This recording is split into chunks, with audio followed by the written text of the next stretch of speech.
ಮೊದಲಿಗೆ ಕುಂಭರಾಶಿ ಬಗ್ಗೆನೇ ಮಾತಾಡ್ತೀನಿ. ಕುಂಭರಾಶಿಗೆ ಸಿಕ್ಕಾಪಟ್ಟೆ ರಾಜಯೋಗವನ್ನು ಕೊಡ್ತಾಯಿತ್ತು. ಗ್ರಹಗಳಲ್ಲಿ ತುಂಬ ಲಕ್ಸುರಿ ಒಂದೇ ಕುಂಭರಾಶಿನೇ. ಕುಂಭರಾಶಿಯರು ಭಾಳ ಪುಣ್ಯ ಮಾಡಿದ್ರು ಅಂತ ಹೇಳುತ್ತೆ. ಅದರಲ್ಲಿ ಹೆಣ್ಮಕ್ಳು ಯಾರು ಹುಟ್ಟಿದರೆ ಇನ್ನೂ ಕೂಡ ರಾಜಯೋಗನ ಅನುಭವಿಸ್ತೀರ ಅಂತ ಹೇಳುತ್ತೆ. ಯಾಕಂದರೆ ಕುಂಭರಾಶಿಗೆ ಮುಟ್ಟಿದ್ದೆಲ್ಲವೂ ಸಕಲ ಸಂಪತ್ತು ಐಶ್ವರ್ಯವನ್ನು ಕೊಡ್ತಿರೋ ಗ್ರಹನೇ.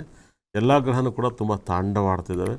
ಕುಂಭರಾಶಿಯರು ಈ ವಾರದಲ್ಲಿ ನೀವು ತುಂಬ ಬೆನಿಫಿಟನ್ನು ಅನುಭವಿಸ್ತೀರ. ನಿಮ್ಗೆ ಯಾರಿಗೂ ಗೊತ್ತಿಲ್ಲ, ಸಿಕ್ಕಾಪಟ್ಟೆ ಎನರ್ಜಿ, ತುಂಬ ಲಕ್ ಅನ್ನೋದು ಹುಡುಕೆ ಬರ್ತಾಯಿದೆ. ಯಾಕಂದರೆ ಕುಂಭರಾಶಿಗೆ ಈ ರಾಶಿಗೆ ಅಧಿಪತಿ ಶುಕ್ರ ಗ್ರಹನೂ ಕೂಡ ತುಂಬ ತಾಂಡವಾಡ್ತಾಯಿದ್ದಾನೆ. ಶುಕ್ರನು ಕೂಡ ತುಂಬ ಪವರ್ಫುಲ್ ಆಗಿದ್ದಾನೆ. ಶುಕ್ರ ಬಂದು ದಶಮ ಸ್ಥಾನದಲ್ಲಿ ಇರೋದು ಭಾಳ ಅದ್ಭುತವಾದ ಒಂದು ಗ್ರಹ ಆಗ್ತಾನೆ. 9ನೇ ಮನೇಲಿ ಶುಕ್ರ ಇರೋದು ವಿಪರೀತ ಕೋಟ್ಯಾಧೀಶಪರಾಗ್ತೀರ.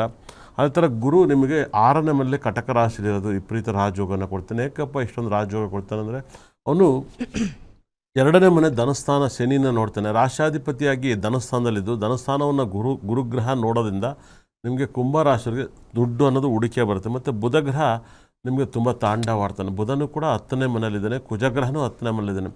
ಯಾರೆಲ್ಲ ತುಂಬ ಶ್ರೀಮಂತರಾಗಬೇಕು, ತುಂಬ ಬ್ಯೂಟಿಫುಲ್ ಆಗಬೇಕು ಅಂದರೆ ನನ್ನ ಒಂದು ಪ್ರಕಾರ ಇಂಥ ಒಂದು ಟೈಮಲ್ಲಿ ತಿರುಪತಿಯನ್ನು ದರ್ಶನವನ್ನು ಮಾಡೋದ್ರಿಂದ ನಿಮಗೆ ಸಕಲ ಸಂಪತ್ತು ಐಶ್ವರ್ಯವನ್ನು ಕೊಡ್ತಾನೆ. ಕುಂಭರಾಶಿಗೆ ಭಯಂಕರವಾದ ಯೋಗದ ರಾಶಿನೇ ಕುಂಭರಾಶಿ ಮೇಡಮ್ ಅವರೇ. ತುಂಬ ಚೆನ್ನಾಗಿದೆ. ಕುಂಭರಾಶಿ ತುಂಬ ಚೆನ್ನಾಗಿದೆ ಅಂತ ಹೇಳ್ತೀರಾ. ಹಾಗೆ ಮೇಷ ಮತ್ತು ಮಕರ ರಾಶಿಯವರಿಗೆ ಗಂಡಾಂತರ ಏನಾದರೂ ಎದುರಾಗುತ್ತಾ? ಇಲ್ಲ ಗಂಡಾಂತರ ನೀನು ಇಲ್ಲ, ಮಕರ ರಾಶಿಗೆ ಮೇಡಮ್ ಅವರೇ ತುಂಬ ಚೆನ್ನಾಗಿದೆ. ಮಕರ ರಾಶಿಯವ್ರಿಗಂತೂ ಭಾಳ ಚೆನ್ನಾಗಿದೆ.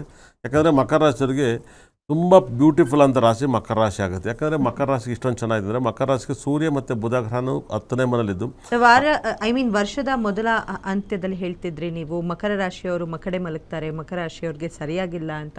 ಸೊ ಮಕರ ರಾಶಿಯವರು ಬಹಳಷ್ಟು ಟೆನ್ಷನ್ ಕೂಡ ಆಗಿದ್ರು. ಬಟ್ ಈಗ ಅಂದರೆ ವರ್ಷಾಂತ್ಯದಲ್ಲಿ ಮಕರ ರಾಶಿಯವರಿಗೆ ಅದೃಷ್ಟ ಕುಲಾಯಿಸುತ್ತೆ ಅಂತೀರಾ?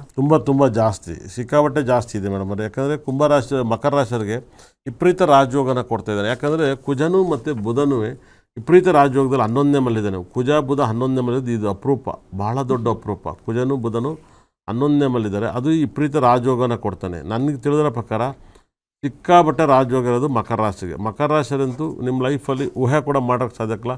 ಬುಧನೂ 11ನೇ ಮಲ್ಲಿ, ಕುಜನೂ 11ನೇ ಮಲ್ಲಿದ್ದಾನೆ, ಸೂರ್ಯ 10ನೇ ಮಲ್ಲಿ, ಶುಕ್ರ 10ನೇ ಮಲ್ಲಿ, ರಾಶಿಗೆ 7ನೇ ಮನೆಯಲ್ಲಿ ಚಂದ್ರನು ಮತ್ತು ಗುರುಗ್ರಹ ಇದ್ದಾನೆ. ವಿಪರೀತ ರಾಜಯೋಗ. ಶನಿ 3ನೇ ಮನೆಯಲ್ಲಿ ತುಂಬ ರಾಜಯೋಗನೇ ಕೊಡ್ತಾನೆ. 3ನೇನಾಗಿ 7ನೇ ಮನೆಗೆ ಬಂದರೆ ವಿಪರೀತ ರಾಜಯೋಗ. ರಾಹುಕೇತು ಬಿಡಿ, ಅವಕ್ಕೆ ಮನೆಗಳು ಅಧಿಕಾರ ಇಲ್ಲ, ಅದು ಯಾವ ಮನೆ ಇರ್ತೋ ಅದೇ ಮನೆ ಕೊಡ್ತಾರೆ. ತುಂಬ ಚೆನ್ನಾಗಿರೋ ರಾಶಿನೇ ಮಕರ ರಾಶಿಗೆ. ತುಂಬ ಅಂದರೆ ಈ ವಾರ ಪೂರ್ತಿ ನಿಮ್ಮ ಜೀವನದಲ್ಲಿ ಸಕಲ ಸಂಪತ್ತು ಐಶ್ವರ್ಯನ ಕೊಟ್ಟು ಕಾಪಾಡ್ತವೆ. ವಿಪರೀತ ರಾಜಯೋಗ ಇದೆ. ನೀವು ಎಲ್ಲರೂ ಕೂಡ ಸಮುದ್ರ ಸ್ನಾನ ಎಲ್ಲರೂ ಮಾಡಿದ್ರೆ ಇನ್ನೂ ರಾಜಯೋಗನ ಕೊಡುತ್ತೆ. ಮತ್ತು ಸುಬ್ರಹ್ಮಣ್ಯ ಸ್ವಾಮಿ ಟೆಂಪಲ್ ಆರಾಧನೆ ಮಾಡೋದು, ಶುಕ್ರಗ್ರಹನ ಆರಾಧನೆ ಮಾಡೋದು, ಬುಧಗ್ರಹನ ಆರಾಧನೆ ಮಾಡೋದು, ಉಚ್ಚ ಗುರುಗ್ರಹ ಇರೋದ್ರಿಂದ ನೀವು ತುಂಬ ಆರಾಮಾಗಿರ್ಬೋದು. ತುಂಬ ಚೆನ್ನಾಗಿರೋದು ಮಕರ ರಾಶಿಗೆ. ಈ ವಾರ ಪೂರ್ತಿ ತುಂಬ ಚೆನ್ನಾಗಿದೆ. ಈ ವಾರ ಶುಕ್ರಗ್ರಹ ಅಲ್ಲೇ ಇರ್ತಾನೆ, ಅದು ತುಂಬ ಒಳ್ಳೆಯದು. ಬುಧನೂ ಅಲ್ಲೇ ಇರ್ತಾನೆ, ಬುಧನೂ ಕೂಡ ಅಲ್ಲೇ ಇರ್ತಾನೆ. ಹಾಗಾಗಿ ನಿಮ್ಗೆ ತುಂಬ ಚೆನ್ನಾಗಿರುತ್ತೆ. ಯಾಕಂದರೆ ಅಷ್ಟೊಂದು ಗ್ರಹಗಳನ್ನ ನಾವು ನೋಡಿರೋ ಪ್ರಕಾರ ತುಂಬ ಅದ್ಭುತವಾಗಿ, ನನಗಂತೂ ಈ ನಡುವೆ ಗ್ರಹಗಳು ನೋಡೋಕ್ಕೂ ಟೈಮ್ ಇಲ್ಲ. ಹಾಗಾಗಿ ಎಲ್ಲ ಪೇಪರ್ ಎತ್ಕೊಂಡು ಒಂದು ವಾರದ ಪೂರ್ತಿ ಡಾಕ್ಯುಮೆಂಟ್ಸ್ ತಗೊಬಂದು ಮಾತಾಡ್ತಾಯಿದ್ದೀನಿ.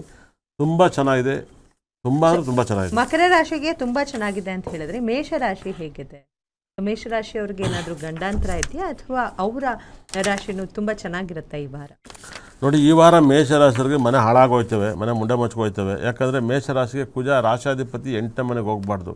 ತುಂಬ ತೊಂದರೆಗಳಾಗುತ್ತೆ. 100% ರಾಶಾಧಿಪತಿ 8ನೇ ಮನೆಗೆ ತುಂಬ ಜನ ಸೂಸೈಡ್ ಮಾಡ್ಕೊಬಿಡ್ತಾರೆ. ಸಾಲದಿಂದ ಮತ್ತೊಂದಿಂದ ಮಾಡ್ತಾರೆ. ಮತ್ತು ಬುಧನೂ ಕೂಡ ಕುಜನ ಜೊತೆ ಇದ್ದಾಗ BP ಮತ್ತು ಸ್ಟ್ರೋಕ್ ಹೊಡೆದ್ಬಿಡುತ್ತೆ. ಬುಧ ಮತ್ತು ಕುಜ ಗ್ರಹ ಕೂಡ ಮೇಷರಾಶಿಯಲ್ಲಿ ಸಾಕಷ್ಟು ಜನ ಮೇಷರಾಶಿಲಿದ್ದರು ತುಂಬ ಕೇರ್ಫುಲ್ಲಾಗಿರಬೇಕಾಗತ್ತೆ. ಯಾಕಂದರೆ ಶನಿ ದಶಮ ಸ್ಥಾನದಲ್ಲಿ 10ನೇ ಮನೆ ಅಧಿಪತಿ, 11ನೇ ಮನೆ ಅಧಿಪತಿ, ಅವನು 12ನೇ ಮನೆಯಲ್ಲಿದ್ದರೆ ನಷ್ಟವನ್ನು ಅನುಭವಿಸ್ಬೇಕಾಗಿ ಬರುತ್ತೆ. ನಷ್ಟ ಅನುಭವಿಸೋದ್ರಿಂದ ನಿಮಗೆ ಸಂಕಟಗಳು ಜಾಸ್ತಿ ಆಗುತ್ತೆ. ಗುರು ಕೇಳಿ ಇನ್ನೂ 6ನೇ ಮನೆಯಲ್ಲಿದ್ದಾನೆ. ಹಾಗಾಗಿ ಈ ತಿಂಗಳು, ಮುಂದಿನ ತಿಂಗಳಲ್ಲಿ ಅವನು ಬರೋದು 5ನೇ ತಾರೀಕು ಬರ್ತಾನೆ, ಡಿಸೆಂಬರ್ 5ಕ್ಕೆ.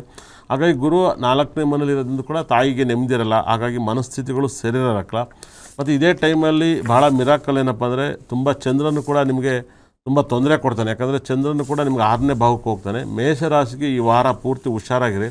ಆದರೆ ಒಳ್ಳೆ ಲವ್ವು, ಪ್ರೀತಿ, ಸಕಲ ಸಂಪತ್ತು ಐಶ್ವರ್ಯಗಳು ಕೂಡ, ಹೆಣ್ಣಿನಿಂದ ಸುಖಗಳು, ಗಂಡನಿಂದ ಸುಖಗಳು ಅವೆರಡೂ ಕೂಡ ಜಾಸ್ತಿ ಸಿಗುತ್ತೆ. ಅವೆರಡು ಸುಖದಿಂದ ನಿಮ್ಮ ಲೈಫ್ ಆಗೋಲ್ಲ. ಆದರೆ ನಿಮ್ಮ ಲೈಫಲ್ಲಿ ಬೇರೆ ಎಲ್ಲ ಕೆಟ್ಟು ಕೆರೆಡ್ದೋಗಿದೆ. ಹಾಸ್ಪಿಟ್ಲಿಗೆ ಅಡ್ಮಿಟ್ ಮಾಡ್ಕೋಬೇಕು. ಕೋಮಾಗೋಗೈತೆ ಮೇಷರಾಶಿ ಮೇಡಮ್.